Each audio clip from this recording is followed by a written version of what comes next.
like so far this year we've gone get out of back mount, getting out of full mount, getting out of side control, right? So this week we'll start looking at being on the bottom of the guard. But eventually once you get free, the idea is hopefully get to your feet so you can either be more mobile, because the two main things you want in the fight is stay conscious and stay mobile. So if we're on the ground, it's not always the case that, like, you have to be careful how you stand up, right?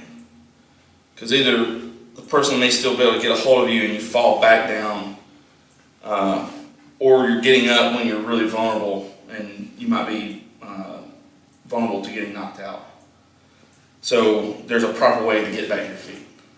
So I basically look at a couple variations depending on, part of it will depend on your terrain and part of it will depend on your athletic ability.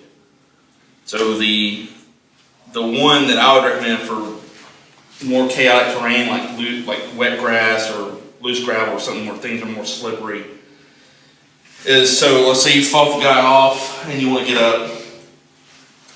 So come up onto your elbow first, and you keep your head guarded in case he's close. Then you come up to your hand, right? Depending on how close he is, I might, if he's a little bit closer, I might be able to kick him and back him up just a hair. And then I take this foot and put it behind my hand. And I'm keeping this here, and then I can get up. Right? And technically speaking, that's faster. But if it's, this would be if the terrain is good, if the terrain is solid. And also if you're more athletically inclined. Right? So I decided to get up, getting up and guarding just in case he throws a punch or something. I can cover my head so I can kick him back for a second. 3 limbs, so foot, hand. Still keeping eyes on him until I can get back up. If the ground is more chaotic, like wet grass, loose gravel, or there's a greater chance of you slipping. And also this is good, especially if you're heavier set and not as athletically inclined. Everything is kind of the same initially. So you can kick out, but when you come back to your knee, and then set your position here. That way your feet are under you and solid, and then you can stand up. So what happens, like when we do like a grounded defense drill, and it's fast, people tend to rush to get up and they fall right back down. And especially if they're in an environment that's not very nice, they get up and they fall, and then they fall into things and get it even more injured. So if they rush it, they might actually be less efficient that way, because when they fall down, they're just taking up more time. So if you actually go slower, you're actually, in the overall thing, going faster, if that makes any sense. So it's the same starting. I fought the guy off a bit, get to my elbow. If it's still clear, then I can get up to my hand. Right? One thing is the hand's not really way back. This is where I'm nice and in a good solid position. So I can kick off if I need to, come to the knee, right? Then get yourself set up. And I like this better if he is actually quite a bit closer, so at least get my hands and climb up his body to start fighting. Found ourselves, and we've done some techniques where we've ended up here, right? So there's a couple of ways that maybe I get the chance to get to my feet straight from here. So it depends on the pressure. So initially I'm trying to keep him from being able to really punch me well, right? And observing and monitoring things as needed. Right? And keeping him, also trying to keep him from popping his head up, which is why I'm here, so I can keep his posture broken. But, so there's two ways. We'll look at the safer for him first. So if you get familiar with this. So we're down here controlling, and I feel like maybe he's stronger, maybe I'm starting to slip and he's starting to get up. And so I let him open my guard up, sit up, put a frame here. That way if he tries to drive back down, I've got him kind of controlled, right? So from here, this should look kind of familiar, right? So it may be on the elbow. If you can get your hand, that's cool. Keep that pressure there. And then same thing, slide this leg out. And now back here, so you keep putting pressure. And I'm in a fairly stable position so I can get up. And if you need to see the other side, come around because my shoulder's bad. I'm not doing it on the other side. Or I'll be in pain the rest of the night. So I wait for that opportunity that he wants to stand up. Like he wants to pop his head up.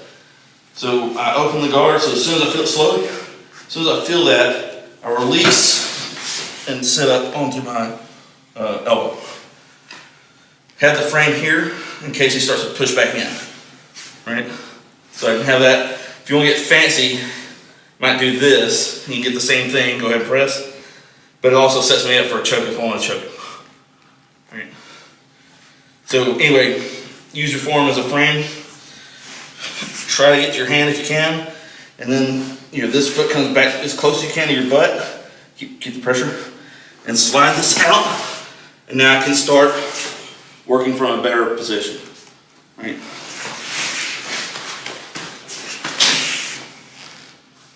Questions?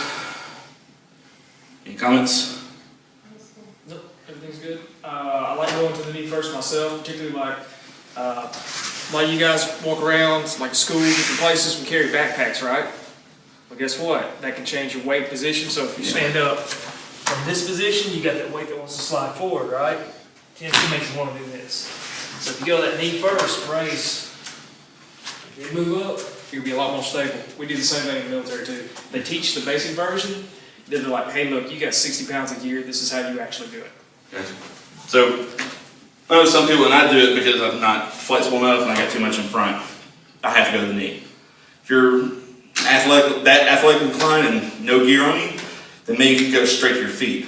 But I like going to the knee, not just because of that factor and the unpredictable ground factor, but also to keep fighting back. I feel it's more stable for me personally. So, anyway, try this. Get up from. I tend to call this one from a high variation since he's trying to set himself upright. Yeah. And then we'll look at if we're keeping him low or if he wants to stay low next. Okay, go for it. This one, be careful when you're doing this one. So let's say he's low and he wants to stay low, but I want to get out, right? So he's not trying to posture up or anything. Basically the same things apply when I decide to go. I'm going to open my guard and start trying to get on one side, but then this side is I'm going to push his head down. And I'm trying to keep this stiff-armed, because he may still want to get on top of me, right? But now there's a gap in here, and this is why I'm saying be careful, is my knee's going to come up through here, and I don't want to break his nose. So be careful as you come out slowly for safety. You end up doing the same thing. But you form a frame with this arm by being straight.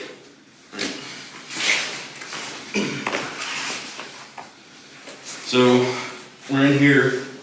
When I initially want to go, or when I want to go, is you can start to turn a little bit to the outside. Use both hands at first until you get into a position. You may have to shimmy a little bit. So go ahead and try to get back on top. Yeah, it's a pretty strong position, especially if I can get kind of inside of that shoulder, where I'm not like here. No, you're good. Talking about my position, because now I don't really have a frame, because this shoulder can slip inside and now he can get in. All right. So once more, if I can get a little bit in front of that shoulder, it makes it a little bit hard for him to pass. Right. And I'll keep this down until I'm good and ready. Right. And then you can do whatever you need to do. And that doesn't count all the extras you can throw in. This is just the basic idea. Like if you get in that one position where I've gotten down here, there's always a thumb in the eye while you do it. You claw him while you're pressing him. And that's the thing, if you're looking at like using dirty tactics like that, make sure if you're doing it, you're already in a better position. Don't do it from a bad position. You'll just make the guy more mad. And he'll fight harder. And the thing is, I heard one guy refer to as the Jedi mind trick, is whatever you think of and then you do to him, you give him the same idea to do to you. So if you claw his eye and you're in a bad position, he's like, well, guess what? I can do that too, and I'm in a better position to do it. So, like, as soon as they said, cat doesn't show its claws too soon. I'm like, okay, I'm gonna try to do my stand-up. So as I go, he's strong. I can't get this enough with one arm. That's why I use two. Until now, I'm stiff on. Now push back in. It's much harder for him. So this way I can start working. But as soon as I bend, put pressure again. As soon as I bend, he's got that leverage again. So I'm trying to use my bone structure to save myself some strength because I'm not going to out-muscle him, right? So initially you can use both hands to get that straightened out. Now you can use this one, right? As long as you keep it straight. So be mindful of that. Try not to get lazy about bending for one. And maybe on one side it's a little bit of forgetfulness, to forget to keep it straight. But at the same time, it shouldn't be because it makes your partner uncomfortable. That's the nature of training. There's a lot of discomfort. You want to make your opponent uncomfortable, right? Whereas, man, I really wish I wasn't in this all jacked up position, but that's what you need to do to them. Like last week when we did the headlock counter, and you put the weight on the hand on their head, like that's a lot of weight. Like I don't care that it kind of sucks. It's not injuring them. It's a little uncomfortable. So you have that weight there. When you're here, excuse me, more like this because the head has got substance, and then you replace it with your knee. With the knee, that's where you have to be careful. Don't put your full body weight on the knee on the head, because it's not just now your kind of upper body; it's everything. That might hurt them. So you control it, right? But definitely, if you're forgetting a detail, that's one thing is you need to practice more. But definitely don't do it because it makes the other person, uncomfortable or causes a little bit of pain. Like, as long as they're not getting injured, then that's okay. If it's pain, well, suck it up. If it was easy, we couldn't call it training. If it was easy, everybody would do it. But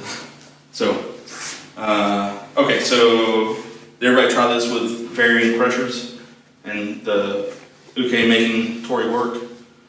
Okay, so for about 5 minutes, find a partner and do a little bit of light rolling. So kind of, especially looking for position changes.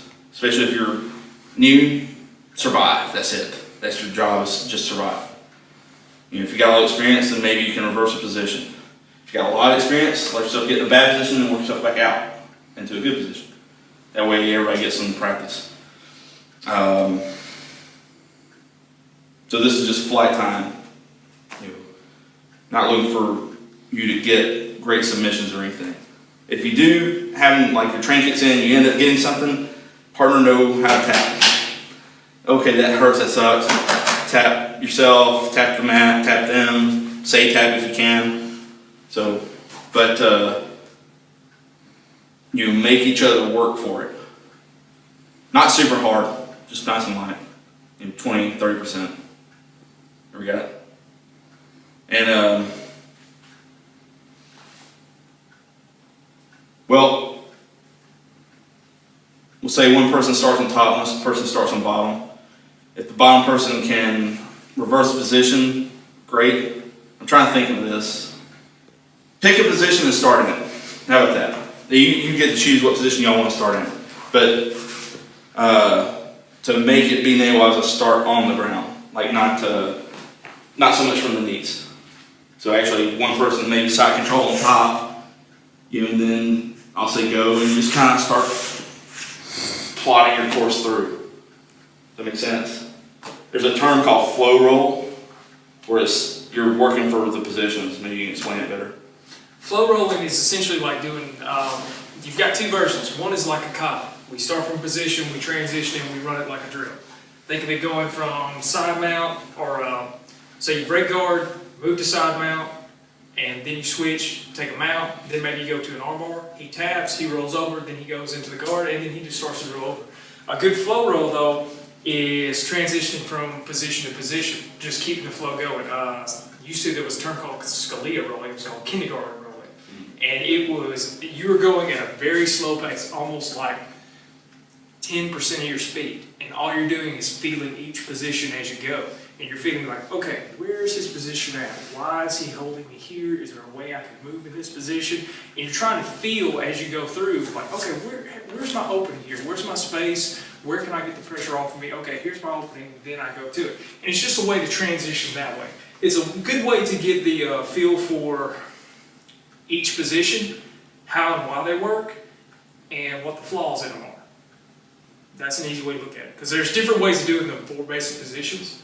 So depending on which way he winds up, like take side control for example. Maybe he's got the full traditional Japanese way where he's got his elbows in tight, he's got his knees in tight, he's got you good and hooked, right? Okay. Some people don't have a whole lot of pressure there. But if you take a wrestler who gets his hips, his legs extended out, his hips very low to the ground, he can apply a ton of pressure. Can I word you real quick? So a good way to do this type of drilling is, okay.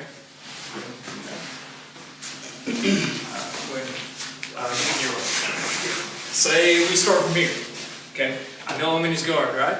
So I'm feeling where he's at, he's feeling where I'm at. Okay, I want to pass, right? Okay, it doesn't matter what pass you do, because you're going for his feel, right? It's like, okay, I got it my hand, maybe. All right, got to slow down. Okay, maybe I go for an over-under pass. Some variation of it, maybe a transition, right? Okay, so I'm right here in side control, right? Okay, does this have a whole lot of pressure to you? Not too bad. No? What about now? A little bit more. What about now? But that's actually, there you go. Wrestler's version. Okay, this one's terrible, right? So the transition here, I got all that extra pressure. I hit, switch. Look here, right? You can play with these different positions, find which one works for you, and you can talk to each other while you're doing this too. It's like, hey, where do you feel the pressure here? If I shift here, does this work? How do you feel this? Does this make it any worse? Does it help? Does it hurt it? That type of thing. Maybe I don't know. But, Well, actually, believe it or not, there's only about 2 people I know of that have ever used that term. okay. One was... Well, I'm in the flow roll yeah. term. Oh, no. Basically, like, roll freely, like rondori, but light. Yeah. Yeah. So that way, everybody is working against each other a little bit. Just not like, okay, it's my first day, advance, go as hard as you can go. Because I'll learn nothing from that. Alright? So, you can communicate, like, especially with Vance, if you roll with him, he's pro belt in jiu-jitsu, so maybe he can guide you to, okay, there's an opening here, do you see it, do you feel it? While he's still giving you a little bit of resistance and not letting you just have it, right? That's what I want everybody, like when I say, okay, let's roll lightly for 5 minutes, you automatically know what I mean, right? Because we'll do the same thing with upright clinch work, and we'll do the same thing with strikes when we get around to it. So the meat of the thumb, that's incorrect. It's the bottom of the palm. Yeah, the end of your palm. So the rest on this part. That's why the wrist has to be over the top of it. Yeah, it takes a little practice. So that's what you want for that one. Same thing on the backhand is, I still want to have that same position on the backhand. Because when I cut, I need my wrist to be lined up so I can actually get through whatever I'm trying to cut. So the backhand comes back towards the end of it, so it's not like, this always bugged me watching Star Wars, in Highlander the first season or 2, is they always held it like this. This is incorrect. It's down here. So the left hand is near the back. Also, don't do the kendo thing where you put your pinky on the end. A couple reasons for that is, one, I have less grip on the sword, so I'm more likely to lose it. The other thing is, if I stab and I hit bone or I hit armor, that might actually hurt my pinky because of the force going in. So I just want to grab it like normal. And it's not a sledgehammer 90-degree grip, it's slightly angled. So that's based on gripping the sword. Some other time we'll go into the draws and all the different kamae and whatnot. So we're gonna work on the stuff that we were doing yesterday. Ski Komi, I think, is the name of the first one. So he's in Daijodan. So for Daijodan, the way you think about weapon stuff is whatever hand is for, the same foot is for, generally speaking. That's not always true. But in basics, like if I'm here, my right hand is forward, my right foot is forward. If I'm in Daijodan, my left hand is more forward, so my left leg is more forward. So the starting kamae is Daijodan, or the uke's starting kamae is Daijodan here. And the sword is like 45-degree angle. That way I don't accidentally stab my friend behind me. So I can, if we're on the same army and I'm having to kill someone, I can be here and not have to worry about killing him. Right? Don't do the whole thing where I'm completely exposed and definitely gonna stab someone behind me. So he's in Daijodan. I start in Seigan. Seigan means correct eye. So basically the idea is the tip of the sword is intersecting our eyes. If our eyes have a line through it, this intersects it. Couple things about Seigan of mine. It's not like here. A lot of people hold it too low.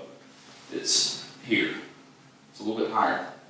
Right? And it tends to be on more of one side, so it's not really like, you're not doing this. It's a little more bladed than sword postures would tend to be a little bit more bladed than my taijutsu. So, here if he tries to cut in, this is bad for him because I can stab him. So I have to provide an opening. So from here, there's a couple things here. One, typically speaking, the distance that people take with sword is usually too close. This is actually quite long distance. So we're here, you're in your posture. So here for this particular technique, I'm not going to be able to get in too well. So what I do is I keep my Seigan and I bring this up and then lower. And as it comes in, come in. Now obviously I can't stab him with wood. So here I'm judging. And so I'm trying to hit it with the sweet spot sword. It's not all the way here. It's just enough. So there's a couple things here just to understand. So lift it up. So as you come in slowly, let's say I hit it, boom. The thing is, I probably will not get this to go through him, because if he's wearing armor, it'll bounce up. But what it'll do is it'll slide up under the throat plate, and you skewer him through the throat. Okay. And at that point, if you're in there, then you cut it out and tear him completely open on the side of the neck. It's violent.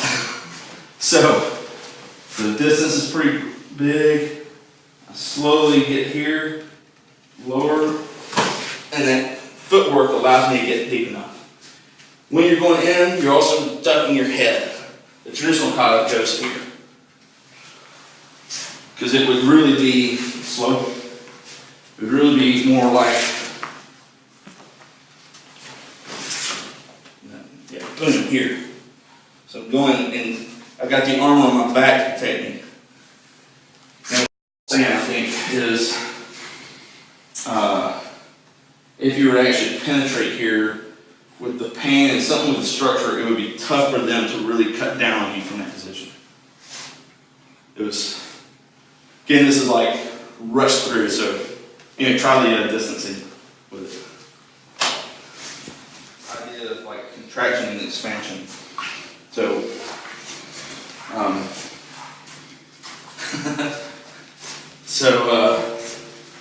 so we're starting in the same position and come forward. Now, one is he has to have his distance such that he can actually get me.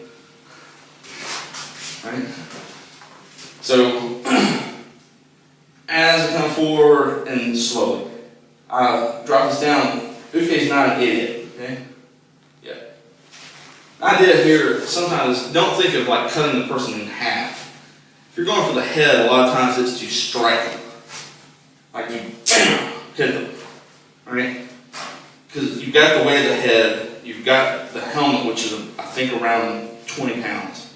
Maybe not quite that much. It's heavy. It's heavy enough to throw balance off. You got uneven terrain likely, and you've got all the extra armor on. So this will actually like push them back a little bit if you hit them well. So anyway, he's not an idiot. So as I come back, he's trying to get distance back. Right? So then I have to expand again. Right? And this is what makes it tough. So I expand and cut through the opening in the armor.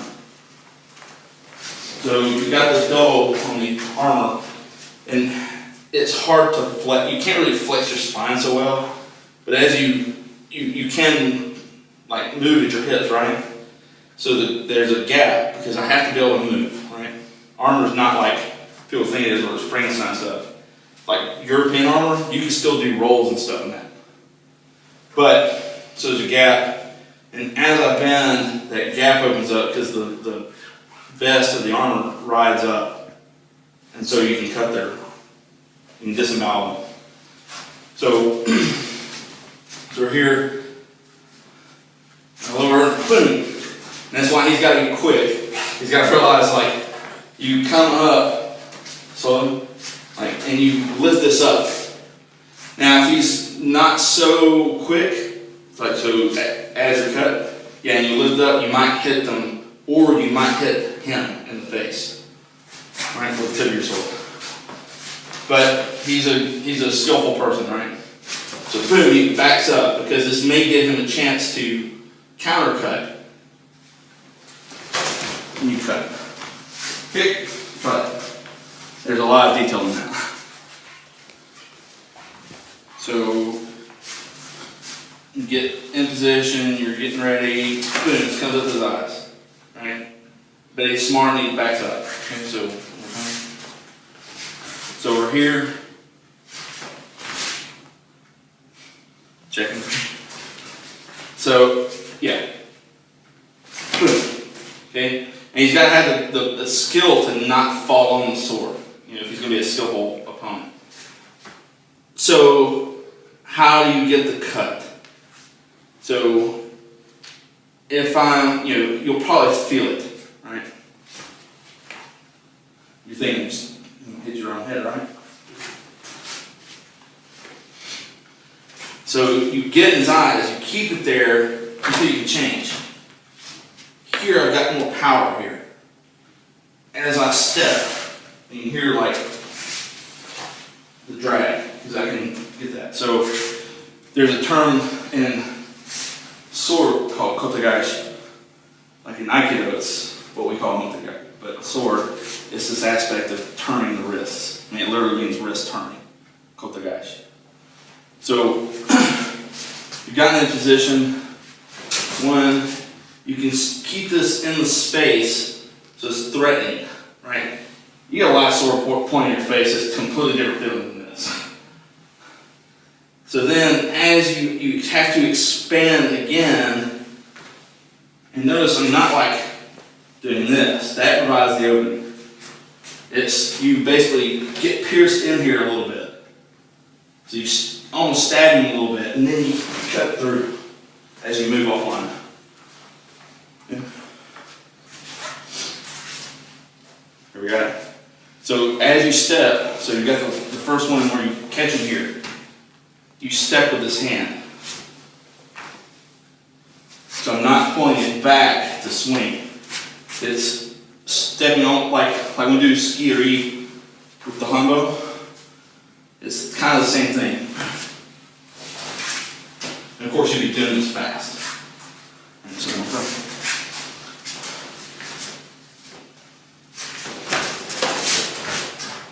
while he's still like, yeah, trying to get away.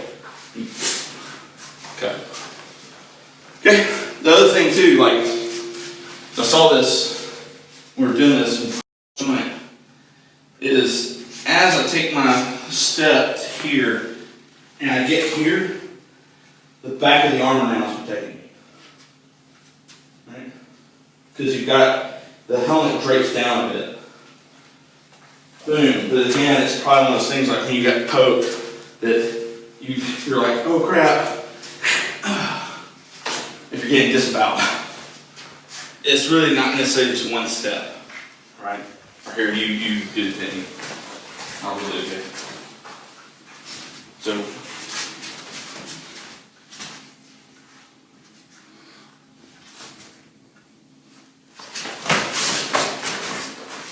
it's harder because I'm trying to really retreat, right?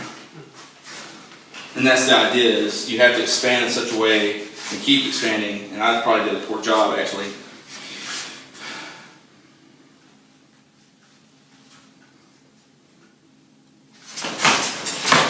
And you didn't even get it. Maybe touch my leg a little bit. But and that would be covered by the arm skirt. And that's where it makes it difficult, is you have to be able to expand for an opponent who's really actually retreating. And it's like, okay, you missed that bit, and I can come back. So that's why like sword is so challenging. It's not just like hitting and getting lucky. There is a big strategy to it. It's very difficult. I think the forms are just the kata are just a starting point. Right? It's okay, how can you do this if you can't even do the basic stab? Right, let's get that point first. Okay, he retreats one, and you're cutting. Okay, he actually retreats, and you have to expand in such a way that you can get him before he can get you. So we spent like 3 hours on, I think, 3 kata. So probably more than that. I think probably the first hour before I was able to get there, they still did this one, like just this part. So Skikomi, I think is the name. Anyway, like if you want to get good sword, you find something, get a bokken or some kind of piece of wood. You could do like a pickaxe handle to learn how to cut straight lines. Because when you cut, your sword has to travel in a straight line. If it kind of wavers, or if it does this, like, you won't get through the target as well. Like, I've seen people who cut tatami and get it stuck because they kind of curved at one point. And so the energy, like the line, your blade has to be in line with the direction that you're cutting. If you start to change, it'll just get stuck. You won't cut as efficiently. But get a bokken, go out in the woods, and hit things is one way to get real familiar, get comfortable with holding it. Then there's the mechanics of how to cut through the target. And that's just the basics. Like a lot of Iaido places, like they think of doing Tameshigiri as like the big thing. Like that's usually their dime, in some systems that's the dime grading is how well you can cut tatami. But it's like, in reality, it's the basics, because how can you fight if you can't even cut? So it shouldn't, I don't think Tameshigiri should be placed on a pedestal, like some people do. It's really basic. I'll say this for the video, cutting gallon water jugs is not the same thing. It's not. Any idiot can take a sharp sword and cut through a jug. The structure of it doesn't allow for actual skillful cutting. You probably do the same thing with tatami mats, you'll get your sword stuck. So it's not the same thing, and it's probably not that very good for the blade. That hard plastic probably brittles up the blade a little bit. But, I also heard using this to cut through armor and bone and flesh and bits, so if you're that concerned about your sword, maybe you shouldn't have one. It's like when I go shooting, like I tell people, if you can break your gun, that's a good thing. Because you don't want to have your life rely on a piece of junk, right? If you can break it with your hands, it's a paperweight at best. So, yeah, get a good bokken and go whack things with it. Now get you familiar with it being in your hands. and then learn the mechanics of actually cutting and practice live cutting to Michigiri, and then learn how to fight with a sword.